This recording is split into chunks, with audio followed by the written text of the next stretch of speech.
پرندے ادھر سے ادھر ادھر سے ادھر مطلب نئے سیٹل ڈاؤن ہو رہے ہیں. اسی طرح انٹرنیشنل سیناریو میں بھی ہم دیکھیں تو ملک ادھر سے ادھر ہو رہے ہیں. اگرچہ کہ ہم اس پروگرام کا حصہ ہیں آج, لیکن اب آئی ایم ایف جو ہے وہ ڈسکشن میں نہیں ہے اس وقت. تو ہماری سیاسی جماعتوں نے بھی کوئی اچھا اتنا کردار ادا نہیں کیا جتنا ان سے توقع رکھنی چاہیے ایک جمہوری پارٹیوں سے. اس طرح کی چیز ہمیں نہیں نظر آتی. تو مشہور زمانہ دھرنا 126 دن کا انہوں نے اسلام آباد میں دیا تھا, تو اس وقت بھی جو ٹارگٹ تھا وہ اچیو نہیں ہو سکا تھا. سمجھنا نیوٹرل کا یہ مطلب لے لینا کہ سیاست میں ان کا کوئی اور اقتدار کے پاور گیم میں ان کا کوئی رول ہی سرے سے نہیں رہا, یہ تو بالکل نادانی کی بات ہے. پول جو ہے نا اس کے اندر نام دیے جائیں ہر طرف سے, اور ان ناموں میں سے کچھ لوگوں کو سلیکٹ کر لیا جائے.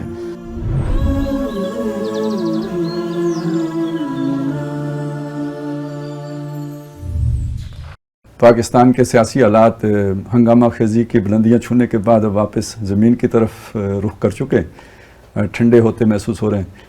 تو تذکرہ و تبصرہ میں مہتاب عزیز صاحب ہمارے پاس کافی خبریں لے کے آئے ہیں. تو آج ہم شروع تو کرنا چاہیے لانگ مارچ سے, کیونکہ لانگ جو ہوا اور کون سی وادی میں ہے, اور وہ عشق بلاخیز کا قافلہ سخت جاں. خان صاحب تو گولیاں کھا کے تو پہنچ گئے زمان پارک, اور لانگ مارچ بھی اب بدل کے ہو گیا ہے. کیا ہوتا ہے کہ جی ہر روز شام کو ایک مختلف شہر میں ایک میٹنگ یا کارنر میٹنگ کہیں اسے, یا جس طرح میرا خیال ہے جلسہ کہہ لیں, اور وہ خرامہ پنڈی کی طرف چلا رہے ہیں. جی تو پنڈی تک کب پہنچنا ہے, پہنچنا بھی ہے نہیں پہنچنا ہے, یا جو مقاصد تھے اس کے وہ پہلے ہی اچیو ہو گئے ہیں, یا مایوسی ہر طرف چھا گئی ہے کیونکہ سیاست نے کوئی اور ہی رخ اختیار کر لیا ہے, فیصلے کسی اور انداز میں ہو گئے. تو کیا ساری صورتحال ہے لانگ مارچ کے اہداف کے اعتبار سے بھی اور اس کی اپنی کیفیت کے اعتبار سے؟ خالد صاحب, اگر لانگ مارچ کو ہم دیکھیں تو جو چیز اہداف ہمیں نظر آ رہے تھے وہ یہ تھا کہ پریشر ڈالا جائے حکومت کے اوپر, اور اسلام آباد کو لوگوں سے بھر دیا جائے, یہاں پہ اتنا پریشر ڈالا جائے کہ ان سے دو چیزیں کروائی جا سکیں. ایک تو یہ ہے کہ آرمی چیف کی جو تعیناتی ہے اس کو اپنی مرضی کے مطابق آرمی چیف کی تعیناتی کے اوپر بارگیننگ پوزیشن اپنی بہتر کی جائے, اور دوسرا یہ انہوں نے جو اوپنلی جس کا اظہار کیا تھا وہ یہ تھا کہ فوری طور پہ الیکشن کی ڈیٹ حکومت دے گی تو یہ لانگ مارچ ہم ختم کریں گے. پہلے 4 دن کا ٹائم تھا کہ وہ لاہور سے چلیں گے اور چوتھے دن وہ پہنچیں گے اسلام آباد میں. پھر وہ آہستہ آہستہ لمبا ہوتا ہوتا وہاں پہ ہی جب وہ گجرانوالہ تک پہنچتے ہوئے ہی 4 دن گزر چکے تھے. اس کے بعد جب وہ گجرانوالہ سے نکلے اور وزیر آباد پہنچے تو پھر وہ ایک نیکسٹ ایپیسوڈ ہو گئی, وہاں فائرنگ ہو گئی جس میں خان صاحب نے کہا کہ انہیں کچھ گولیاں لگی ہیں. تو اس کے بعد وہ سارے کا سارا چینج ہو گیا, اور اس کی FIR درج نہیں ہو رہی تھی. حکومت ہے خان صاحب کی اپنی حکومت تھی پنجاب کے اندر, اور وہ کہتے تھے کہ جی شہباز شریف اور رانا ثناء اللہ کی حکومت جو ہے وہ فیض آباد تک اس کی حدود 27 کلومیٹر تک محدود ہے. لیکن ہم نے دیکھا کہ وہ وزیر آباد میں بھی نہیں ہو سک رہی تھی FIR درج. اور پھر اس کے بعد خیر اس کی بھی ایک الگ وجہ ہے, وہ بعد میں ڈسکس کر لیں گے کہ FIR درج نہ ہونے بھی ایک سیدھی سادی بات ہے کہ بحیثیت وزیر اعظم, چونکہ عمران خان صاحب بھی پہلے وزیر اعظم رہے ہیں, تو FIR فرسٹ انفارمیشن رپورٹ ہوتی ہے, اور فرسٹ انفارمیشن رپورٹ آپ کسی سازش کی بنیاد پہ نہیں کر سکتے. وہ جو وقوع ہو جاتا ہے فرسٹ انفارمیشن رپورٹ اس کی ہوتی ہے. اس کے بعد پھر آگے آپ تحقیقات کے لیے مواد دیتے ہیں, اور ان تحقیقات کے نتیجے میں ہو سکتا ہے. ہم نے دیکھا کہ ذوالفقار علی بھٹو کا کیس بھی اسی طریقے سے تھا کہ FIR میں وہ نامزد نہیں تھے اس وقت بھی, تو یہاں پہ بھی یہی تھا. تو آپ جب فرسٹ انفارمیشن رپورٹ میں کسی کو کہیں کہ کوئی ISI کا ڈائریکٹر ہے یا وزیر اعظم ہے یا کوئی بھی دیگر ممالک کا ہے, تو اس پوری سازش کے تانے بانے ہی اگر آپ فرسٹ انفارمیشن رپورٹ میں دے دیں گے تو اس کا مطلب ہے کہ وہاں تو وہ چیپٹر کلوز ہو گیا. تو اس میں ہونا ہی نہیں تھا, ٹیکنیکلی یہ ممکن ہی نہیں تھا جو وہ ڈیمانڈ کر رہے تھے. وہ کہتے ہیں کہ نہیں کرنے والا خیال تھا, نہیں کرنے والا جو ہے نا اصل چیز یہ تھی. نہیں تو ایک اور طریقہ بھی تو ہے نا کہ اگر آپ کے SHO آپ کی بات نہیں مانتا, آپ ٹیکنیکلی آپ کا ایک حق بنتا ہے تو آپ عدالت چلے جائیں. وہ کیا 22A کی اپلیکیشن ہوتی ہے, لیکن وہ بھی اصل میں وہی اس کے اندر مطلب جو میری مختلف لوگوں سے بات ہوئی تو انہوں نے یہی بتایا کہ فرسٹ انفارمیشن رپورٹ میں جو ہوا وہاں پہ فائرنگ ہوئی, اس کے نتیجے میں زخمی ہوئے, اتنے لوگ گرفتار ہو گیا, اس کو پکڑ لیا. یہ فرسٹ انفارمیشن رپورٹ ہے. اس کے بعد پھر آگے ایویڈنس کا ایک سلسلہ چلتا ہے, اور پھر اس میں کہاں سے سازش ہوئی, کیا ہوا, وہ ساری چیزیں آ سکتی ہیں. لیکن چونکہ یہ اس سے گین بھی پولیٹیکل کرنا تھا تو اس لیے وہ ہو بھی نہیں سکی, اور پھر ہم نے دیکھا کہ جو ایف آئی آر درج ہوئی اس کو بھی مسترد کر دیا, اور اس کے بعد اس چیپٹر کو بھی پی ٹی آئی نے کلوز کر دیا. وہ اس کا ذکر بھی نہیں کر رہے یہاں تک. اس کے بعد اس کا جیسے آپ نے کہا کہ لانگ مارچ کی فارمیلٹی چینج ہو گیا. عمران خان صاحب, اچھا خان صاحب خود جو ہے جب کوئی ایسا واقعہ ہوتا ہے تو فوری طور پہ جو نزدیکی سرکاری ہاسپٹل ہوتا ہے وہاں پہ اس مضروب کا جانا ضروری ہوتا ہے. وہاں پہ میڈیکل لیگل رپورٹ بنتی ہے, ڈاکٹر کرتا ہے کس کو گولی لگی ہے اور کس انداز میں لگی ہے, اس کی وہ میڈیکل بنتا ہے, اس کی بنیاد کے اوپر پھر کیس آگے چلتا ہے. تو خان صاحب کو گولیاں 4 لگی, اور اس کے بعد وہ وہاں سے وہ کوئی 150 کلومیٹر دور شوکت خانم چلے گئے, جو کینسر کا ہاسپٹل ہے اور ایک پرائیویٹ ہاسپٹل ہے جہاں پہ میڈیکل لیگل جو رپورٹ ہوتی ہے اس کی کوئی فیسلٹی موجود نہیں تھی. اور خان صاحب کا ابھی تک میڈیکل لیگل بھی نہیں ہوا, یعنی قانونی طور پہ ان کی زخمی ہونے کو بھی ایکسیپٹ آج تک نہیں کیا جا سکتا, اور میرے خیال میں اتنی تاخیر کے بعد ممکن بھی نہیں ہے کہ وہ ہو سکے گا یا وہ دوبارہ آئیں. تو اس لیے اس سے جو مطلب گین کرنا تھا وہ گین کرنے کے بعد اس چیپٹر کو کلوز کر دیا گیا. وہاں پہ اب نہ ایف آئی آر کا ذکر ہے نہ وہ آگے چلے گا, وہ بلکہ وہ کیس وہاں پہ ہو گیا. پھر اب جو لانگ مارچ تھا اس کی حیت کو بھی تبدیل کر دیا گیا ہے کہ اب ہر روز ایک نئی جگہ پہ اسکرین لگے گی, ایک نئے شہر میں پہنچیں گے اور وہاں پر جو خان صاحب ہے ویڈیو لنک کے ذریعے خطاب کریں گے, اور اس کے بعد وہ وہاں پہ ختم ہو جائے گا, اور پھر وہ اگلے دن وہ چل کے ان کا کنٹینر اور دیگر جو ان کے لیڈرز ہیں کنٹینر کے اوپر موجود. خان صاحب پہلے دن جب چلے تھے تو جو بنیاد تھی کہ وہ بھی مایوس کن تھا, بہت بڑی تعداد وہ لوگوں کے نکالنے میں کامیاب نہیں ہوئے تھے. 2000 اگر یاد ہو آپ کو تو 2013 کے اندر بھی جب خان صاحب آئے تھے تو اس وقت مشہور دھرنا جو مشہور رضوانہ دھرنا 126 دن کا انہوں نے اسلام آباد میں دیا تھا, تو اس وقت بھی جو ٹارگٹ تھا وہ اچیو نہیں ہو سکا تھا. جتنی تعداد چاہیے تھی, جتنی ممکنہ تعداد تھی وہ نہیں ہو سکی تھی, مطلوبہ تعداد. اور اس میں بھی طاہر القادری صاحب کے لوگ زیادہ تھے اور خان صاحب کے کم تھے. پھر جب وہ چلے گئے تو تھے یہاں سے تو خان صاحب اس کو نہیں کر سکتے. تو اس دفعہ بھی وہ تاریخ تو وہاں پہ دہرائی گئی ہے کہ خان صاحب اسلام آباد میں نہیں پہنچے, لیکن یہ ہے کہ جب وہ چلے ہیں تو وہ مطلوبہ تعداد ان کے پاس موجود نہیں تھی, نہ کوئی اتنا بڑا وہ مجمع وہ آگے لے کے آ سکتے جس کے اوپر کوئی بہت بڑی قسم کی جو ہے نا. ایک توقع یہ بھی ہے کہ اس کو بھی ڈسکس کیا جا رہا ہے کہ خان صاحب اگر کے پی کے سے آتے تو شاید ان کے پاس اس سے بہت بڑی تعداد ہوتی. یہاں پہ مطلب خود پنجاب گورنمنٹ نے جو اعداد و شمار جاری کیے ہیں اس کے مطابق بھی انہوں نے کہا کہ جو ہے وہ 3000 سے لے کے 5000 تک کے لوگ ہیں. اچھا ویسے میں آپ کی بات کو روک رہا ہوں. 25 مئی کو جو یہ آئے تھے تو اس وقت تو یہ کے پی کے ہی سے آئے تھے, لیکن تب بھی کوئی خاطر خواہ تعداد تو ان کے ساتھ نہیں چل سکی تھی تب اس موقع پہ بھی. ہاں اس موقع پہ بھی یہ ہے کہ کوئی مطلب دیکھیں ایک اصل میں خان صاحب کا ایک اور بڑا پرابلم یہ ہے کہ وہ ہائپ اتنی کریٹ کر دیتے ہیں نا. مطلب ان کے لوگ دیکھیں انہوں نے شروع کیا تھا 15 لاکھ سے 20 لاکھ اور پھر 2-2.5 کروڑ تک انہوں نے وہ چلے گئے کہ جی 2.5 کروڑ لوگ جو ہے اسلام آباد میں جمع ہوں گے. اتنی بڑی امیدیں ہوتی ہیں کہ جن اتنی بڑی امیدیں ہوتی ہیں کہ وہاں پہ اگر 20-30 ہزار لوگ ہو بھی جائیں تو وہ بھی کچھ بھی نہیں لگتے کہ اس کے اوپر. تو یہ ان کا ایک نیگیٹو ہے کہ وہ اس کی وجہ سے سوشل میڈیا کے اوپر ایک ماحول تو کریٹ ہو جاتا ہے, لیکن پریکٹیکلی چونکہ پاکستان میں یہ ممکن نہیں ہوتا. یہاں سے بڑے اجتماع جو ہوتا ہے اس میں بھی 20,000-25,000 لوگ, بہت بڑے سے بڑا اجتماع جو ہوتا ہے اس میں اتنے ہی لوگ ہوتے ہیں شامل. اور نارمل سیاسی جماعتوں کے جو جلسے ہوتے ہیں اس میں 15-20 ہزار لوگ بہت بڑی تعداد سمجھی جاتی ہے. لیکن جب آپ اس کو ملینز میں کاؤنٹ کرنا شروع کر دیں اور کروڑوں میں کاؤنٹ کرنا شروع کر دیں تو پھر ظاہر سی بات ہے کہ ایک چھوٹے شہر کا جلسہ, مطلب ہم پہلے بھی یہ چیز ڈسکس کر چکے تھے کہ اسلام آباد کی کل آبادی جو ہے وہ 21-22 لاکھ کے قریب بنتی ہے. تو اس میں اگر آپ یہ کہہ رہے ہیں کہ یہاں پہ 1 کروڑ لوگ آئیں گے تو 1 کروڑ لوگوں کا مطلب یہ ہے کہ 100 گنا زیادہ جو ہے نا یہاں پہ ہو جائے گی, اور یہاں کی کل آبادی سے 5 گنا زیادہ لوگ, 5 گنا زیادہ جو ہے نا وہ لوگ یہاں پہ پہنچ جائیں گے.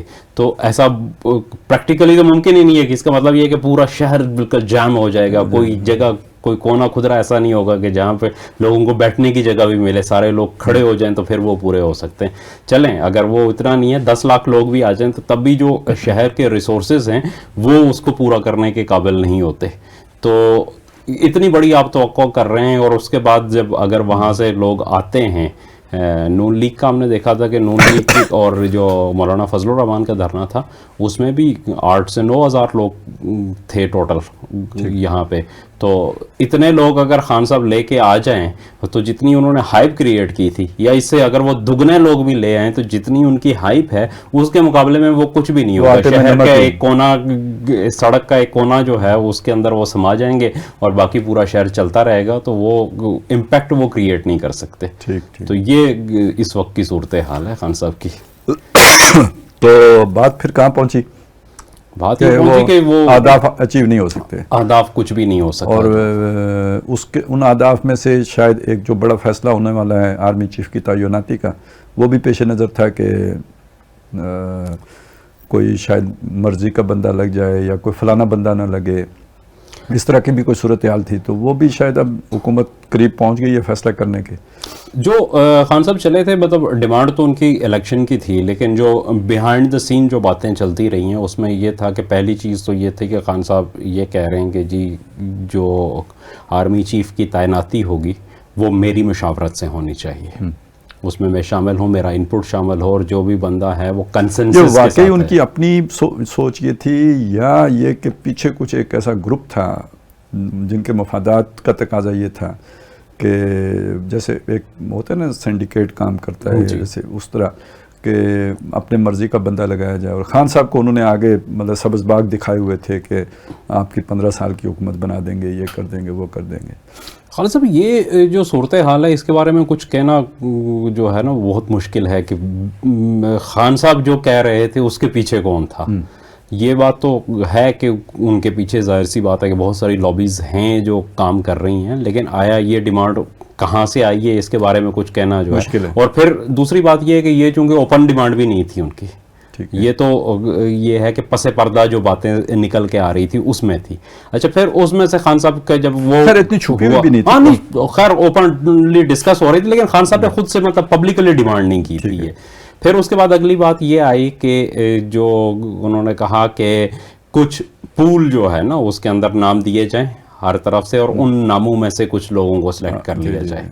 پھر آخری جو ان کی ڈیمانڈ یہ تھی کہ یہ شورٹی دے دی جائے کہ یہ فلاں فلاں لوگ نہیں ہوں گے, ان کے علاوہ جس کو بھی کیا جائے.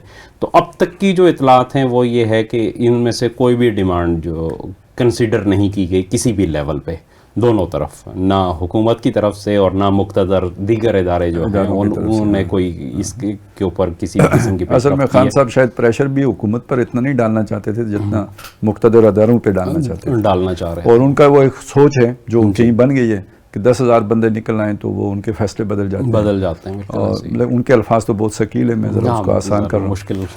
تو لیکن یہ کہ ان کی وہ کچھ اور فیصلے ہوتے ہوں گے جو بدل جاتے ہیں. اس طرح کے فیصلے وہ اتنی جلدی نہیں بدلتے. بعض اوقات ملک توڑ لیتے ہیں لیکن فیصلہ نہیں بدلتے. نہیں دیکھیں اس میں یہ تو مطلب یہ کہہ لیں کہ اس وقت کی جو پوزیشن ہے اس وقت تو یہ ہے کہ پاکستان کی سیاست نے ایک ایسی کروٹ لی ہے کہ شاید ادارے کی جو پوزیشن ہے وہ بھی سٹیک پہ ہے. ہاں جی, اور یہ پہلی دفعہ پاکستان میں ایسا موقع ہے. یہ یعنی اصل میں یہ ایک انہیں سے ہم مثبت طور پر دیکھیں گے, اور یہ عوامی شعور ہے. اس میں کوئی سیاسی جماعتوں کا اتنا کنٹریبیوشن نہیں ہے, یہ سوسائٹی کا کنٹریبیوشن ہے اوور آل. یعنی آپ اگر دیکھیں گے نا تو ہماری سیاسی جماعتوں نے بھی کوئی اچھا اتنا کردار ادا نہیں کیا جتنا ان سے توقع رکھنی چاہیے ایک جمہوری پارٹیوں سے. اس طرح کی چیز ہمیں نہیں نظر آتی. وہ ابھی پچھلے سال تک جو ہے نا وہ ان چیزوں میں وہی آپ بہت اچھے الفاظ استعمال کریں تو ریئلسٹک اپروچ ہوگا, تو اصل میں تو لو دو والا چل رہا تھا. 3 سال پہلے یہی باجوہ صاحب کی ایکسٹینشن پہ سارے وہ پھر وہی متفق تھے. تو مطلب بے اصولیاں ہی رکھی ہیں, ابھی بھی اسی طرح کا تھا.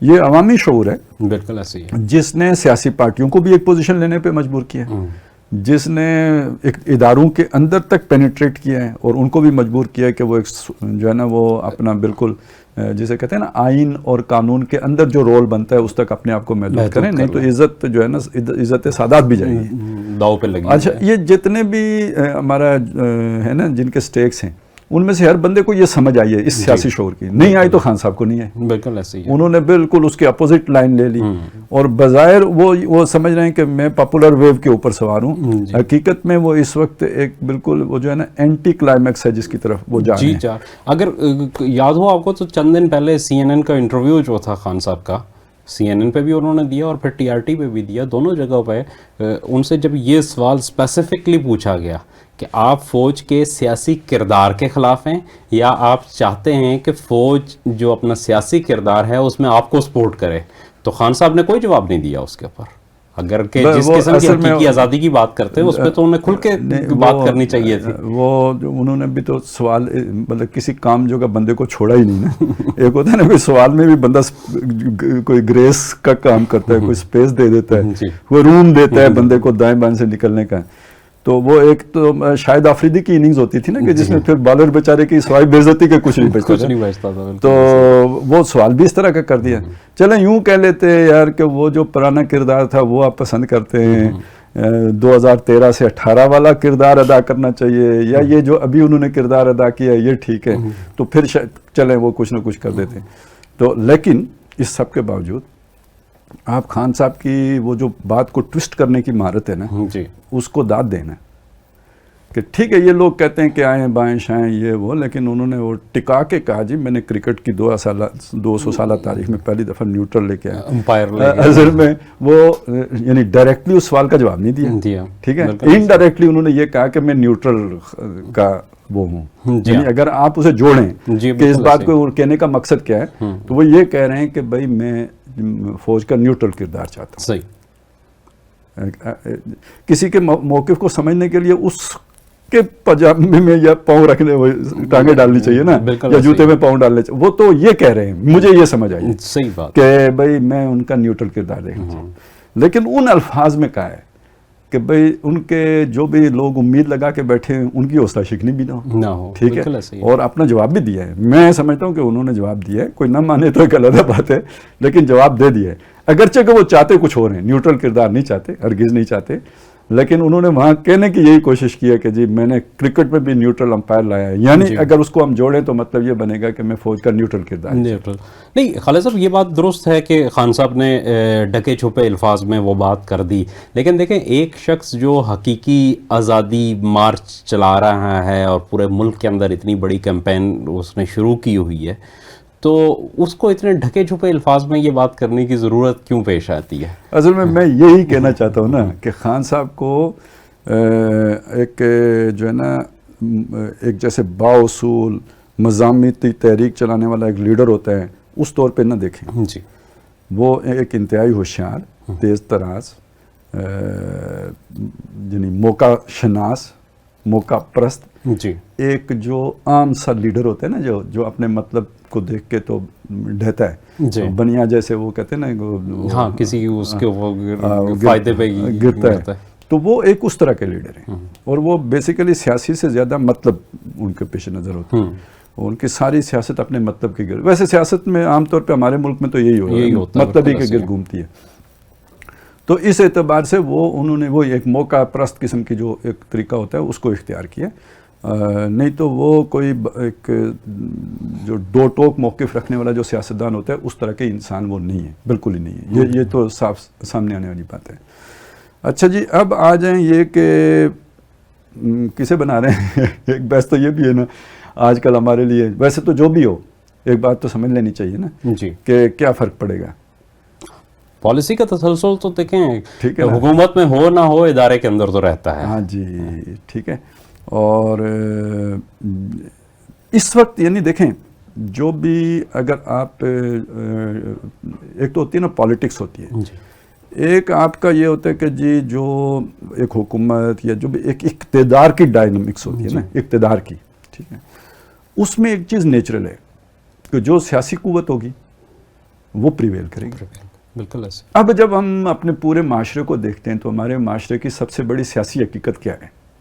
نون لیگ ہے, پی ٹی آئی ہے, کوئی سیاسی, یہ ساری سیاسی پارٹیاں مل کے ہیں, فوج ہے. فوج. ٹھیک ہے. تو یہ سمجھنا, نیوٹرل کا یہ مطلب لے لینا کہ سیاست میں ان کا کوئی, اور اقتدار کے پاور گیم میں ان کا کوئی رول ہی سرے سے نہیں رہا, یہ تو بالکل نادانی کی بات ہے. بے شک. ٹھیک ہے نا. یہ تو ایک ایسی بات سمجھنے کی بات ہے کہ بارش ہوئی مگر پانی آسمان کی طرف جا رہا تھا. یہ تو یہ جیسے یہ نہیں ہو سکتا کہ پانی آسمان کی طرف جائے, چڑھائی چڑھے, اسی طرح یہ نہیں ہو سکتا کہ ایک پاور ہو جیسے کہ وہ پاور ہے جی, اور اس کا سیاست کے اندر کوئی رول نہ ہو. بالکل صحیح. ٹھیک ہے نا. یہ تو نہ ماننے والی بات ہے. یہ تو جی ہوا ہے, کوئی رکاوٹ بھی نہیں ہے, مگر یہاں پہ خلا ہے. نہیں, یہاں کیسے خلا ہو سکتا ہے؟ بالکل صحیح. اسی طرح یہاں پہ بھی کوئی خلا نہیں ہے. ان کا بالکل ایک رول ہے, اور ان کا اگر انہوں نے فی الحال یہ رول لیا ہے کہ جی ہم کم از کم ان کو فیسیلیٹیٹ نہیں کریں گے, ان کی لڑائیوں میں جا کے ان کو وہ نہیں کریں گے, بٹھائیں گے نہیں, جو یہ خود اپنا ایک دوسرے کو سر کھائیں. تو اس کا یہ مطلب ہے کہ یہ جو مرضی کریں ہم کچھ بھی نہیں کریں گے. نہیں, کوئی ایک دائرہ ہوگا جس کے اندر انہیں کھل کھیلنے کا موقع دیں گے. وہ اس دائرے سے جب باہر بات جائے گی تو نہیں, وہ تو پھر دیکھیں نا, وہ بات نہیں مانی جائے گی. ایسے ہی ہے. اور کیا خیال ہے کہ یہ جو آرمی چیف کا فیصلہ کرنا ہے, اس کو وہ سیاستدانوں کے کھیل کی ٹوپی بنا دیں گے کہ وہ ادھر سے ادھر اچھالتے رہیں اور وہ ادھر سے ادھر اچھالتے رہیں. ظاہر ہے. اور صدر محترم جو ہے نا وہ 10 دن کے لیے چھٹی لے کے چلے جائیں اور 15 دن اسے جیب میں ڈال کے رکھیں کہ میں ابھی تو 15 دن کے بعد دستخط کروں گا, اور وہ واپس کر دیں کہ میں ابھی دستخط نہیں کرتا, تو پھر آپ بھیجیں تو وہ 10 دن پھر لٹکا کے رکھیں, تو وہ یہ کھیل کھیلنے کا موقع دیں گے؟ نہیں سر, ایسا نہیں ہو سکتا. تو اس کا مطلب یہ ہے کہ بھئی یہ خان صاحب کو اگر اس بات کی سمجھ نہیں تھی تو اب سمجھ آ گئی ہوگی. بالکل ایسے ہی ہے. نمبر 1. نمبر 2 یہ کہ خان صاحب کے پیچھے اگر کوئی تھا جو خان صاحب کو استعمال کر کے اپنا کوئی لچ تلنا چاہ رہا تھا, تو شاید بعض اوقات ہوتے ہیں کہ آدمی اپنے ابا جی کو بھی صحیح نہیں پہچان رہا ہوتا کہ بھئی وہ کیا چیزیں, تو پھر انہیں بتانا پڑتا ہے کہ میں تیرا ابا ہوں. ٹھیک ہے نا. بعض اوقات اپنے لوگوں کو بھی یاد نہیں رہتی کہ بھئی ہم کس پلیٹ فارم پہ بیٹھے ہوئے ہیں, کن کے ساتھ چل رہے ہیں, کون ہیں, تو پھر وہ ادارہ اپنا آپ دکھاتا ہے نا کہ ہم کون ہیں. تو وہ اگر کوئی ہینڈلر تھے تو میرا خیال ہے ابھی تک, اب اس وقت جب ہم بیٹھے یہ بات کر رہے ہیں تو ان کو بھی اپنے مستقبل کے لیے جو ہے نا وہ اب سوالیہ نشان لگ چکے ہوں گے کہ اب آگے کیا ہوگا جو کچھ ہم نے یہ کیا ہے. بالکل ایسے ہی ہے. اچھا, اب محمد بن سلمان بھی آ رہے ہیں جی, اور لوگوں نے تو خیر ان ایشوز کے ساتھ بھی اسے جوڑنے کی کوشش کی ہے, لیکن میرا خیال نہیں ہے کہ محمد بن سلمان ان میں سے کسی بات کے لیے آ رہے ہیں. وہ تو سنا ہے کوئی امریکہ سے دوریاں ہو رہی ہیں تو چائنا کی طرف وہ قدم بڑھانا چاہتے ہیں. جی بالکل. ایک زمانہ تھا, ہم نے کبھی دیکھے نا اللہ تعالیٰ نے ہمیں کیا کیا مواقع دیے کہ ہم نے امریکہ کو فیسیلیٹیٹ کیا چائنا سے تعلقات بنانے کے لیے, اور کل تک تو ہمارا کوئی انٹرنیشنل رول ہی نہیں تھا. آج یہ ہے کہ سعودی عرب کے ہم چائنا کے ساتھ تعلقات بنانے کے لیے پھر ہمارا رول نکل آیا. تو کیا دیکھتے ہیں کہ یعنی کم از کم اس سے ایک امکان یہ تو پیدا ہو گیا نا کہ کچھ نہ کچھ ہماری معیشت کو گلوکوز مل جائے گا. جی, معیشت کو تو گلوکوز دیکھیں, کچھ عرصہ پہلے ہم بات کر رہے تھے تو ہمارے پاس ایک ہی آپشن تھا کہ آئی ایم ایف یہ کر دے گی, آئی ایم ایف یوں کرے گی تو پھر ہوگا.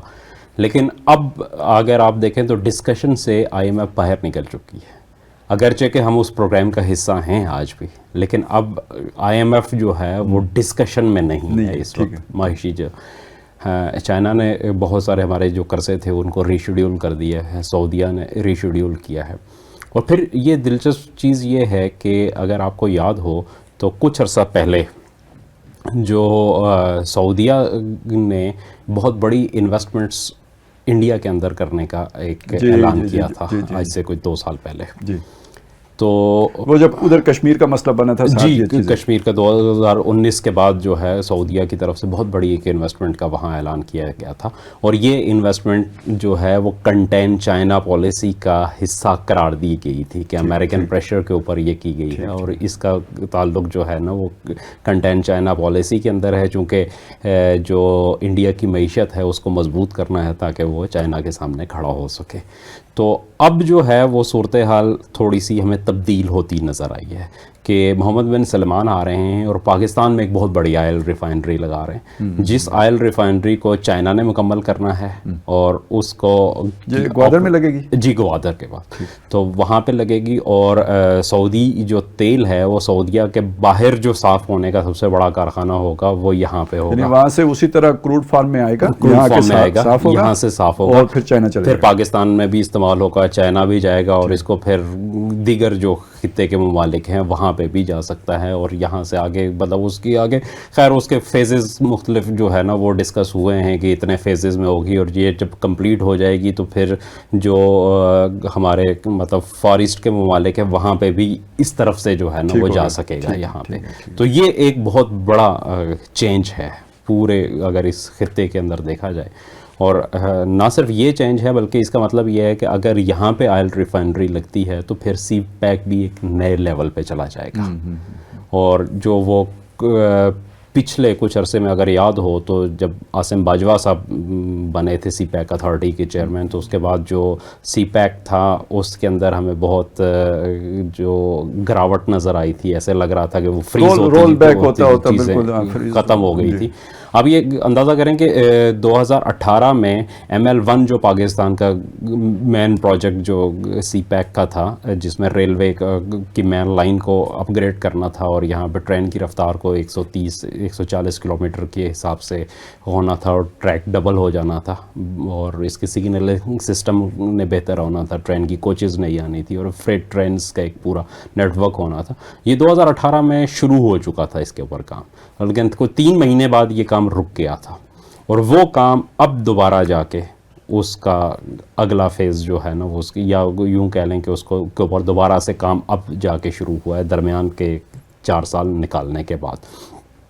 تو اس میں بھی جو ہے نا وہ چیزیں چینج ہو رہی ہیں، کچھ چیزیں اور بھی ریجنل مطلب اس کے اندر ہمیں اور بھی نظر آ رہی ہیں کہ کشمیر کے حوالے سے کچھ چیزیں یہ بھی ڈیولپمنٹ میں آ رہی ہے کہ شاید انڈیا کے لیے اب اتنا جو پہلے اس کے پاس ایک بہت بڑا اسپیس ملا اسے پچھلے 4-5 سال کے اندر، جس میں اس نے یہ سارا کچھ کیا کنٹین چائنا پالیسی میں، جسے کہتے ہیں کشمیر کے حوالے سے باقی میچ اسے پرتھ کی وکٹ پہ، ہاں اب اس کو لیے جو ہے وہ والا اس کے پاس وہ نہیں ہوگا، اور خصوصاً مڈل ایسٹ سے اور اس طرف سے یہ چونکہ پچھلے عرصے میں آپ کو یاد ہوگا کہ جو آخری بڑا ایگریمنٹ تھا جس میں سعودیہ اور UAE اور اسرائیل اور ان کے ساتھ جو ایک کوارڈینیشن بنی تھی، ایک تو کوارڈ ہے جس میں آسٹریلیا اور جاپان، امریکہ اور انڈیا شامل ہیں، لیکن اس کے بعد ایک تھی جس میں مڈل ایسٹ کے ممالک بھی شامل ہوئے تھے، تو اب وہ کم از کم اس میں خاصی جو ہے نا وہ دراڑ آتی نظر آ رہی ہے، تو یہ سینیریو اب خاصا تبدیل ہو رہا ہے، اور اس کا بہرحال کہیں نہ کہیں فائدہ پاکستان کو خاصی، یعنی یہ ستارے اپنی چال کو ہی الٹ گئے ہیں جی، کہ وہ جو 2022 کے شروع تک سارا جو ہے نا فلو جو تھا وہ انڈیا کی طرف تھا دنیا کا، اور پاکستان بالکل آئسولیٹ ہوتا جا رہا تھا، اور انٹرنلی بھی جو بھی صورتحال تھی وہ کوئی حوصلہ افزا نہیں تھی۔ یہ کوئی پتہ نہیں اب کدھر سے شفٹ ہوا ہے ساری چیز، کہ ایک رجیم بھی چینج ہوئی، پھر یہ کہ یہ انٹرنیشنل سیناریو بھی بدلا، اور اس میں اب یہ سعودی عرب، چائنا اور یہ سارا مل کے پاکستان کے لیے پھر گنجائش نکلی، اور پھر ڈوبتے کو تنکے کا سارا نہیں بلکہ ڈوبتے کو ٹھیک ٹھاک سارا، جی ہاں شتیر پورا مل گیا، پورا شتیر مل گیا اس پہ۔ لیکن دیکھیں مین چیز تو وہ جو چائنا اور ویسٹ کا کنفلکٹ ہے، اور خصوصاً ویسٹ بھی نہیں بلکہ امریکہ اور چائنا کا جو کنفلکٹ ہے، اس میں آگے جو ہے وہ چیزیں، وہ جو امریکن بلاک تھا دراڑیں تو اس میں اصل میں ڈلی ہیں، اور اس کا پھر آگے فائدہ جو ہے نا وہ مطلب شفلنگ ہو رہی ہے، مطلب جیسے ہماری ملکی سیاست میں ہو رہا ہے نا، پرندے ادھر سے ادھر، ادھر سے ادھر، مطلب نئے سیٹل ڈاؤن ہو رہے ہیں کہ کس نے کدھر جانا ہے، اسی طرح انٹرنیشنل سیناریو میں بھی ہم دیکھیں تو ملک ادھر سے ادھر ہو رہے ہیں، بالکل سعودی عرب کی یہ جگہ نہیں بنتی جو اس نے لی ہے، نہیں بالکل ایسے ہی، ٹھیک ہے نا، وہ تو امریکہ کا بڑا قریبی پارٹنر، اور لیکن یہ کہ اب یہاں پہ آ کے تو یہ امریکہ کے اعتبار سے دیکھا جائے تو سعودی عرب نے ایک مخالف رخ اختیار کر لیا۔ اسی طرح انڈیا کے جس طرح یارانہ تھے عربوں کے ساتھ، اس چیز کے بھی خلاف چلی گئی ہے، چلی گئی، بالکل ایسے ہی ہے۔ تو اس اعتبار سے ایک پوری میں نہیں، پھر عالم کو اللہ نے بدل کے ہمیں پھر ایڈجسٹ کر دیا اس کے ساتھ جہاں سے ہم مس فٹ ہو رہے ہیں، بالکل ایسے ہی ہے۔ اور چلیں آج کے لیے میرا خیال ہے کافی ہو گئے ہیں جی بالکل. اور اسی پہ ہم اکتفا کرتے ہیں. پچھلے ہفتے آپ کی صحت ٹھیک نہیں تھی تو مس ہو گیا, لیکن یہ کہ آئندہ ہم کوشش کریں گے کہ انشاءاللہ چلتا رہے. تو اللہ تعالیٰ آپ کو صحت و عافیت دے اور اسی طرح یہ سلسلہ چلتا رہے. السلام علیکم ورحمۃ اللہ وبرکاتہ.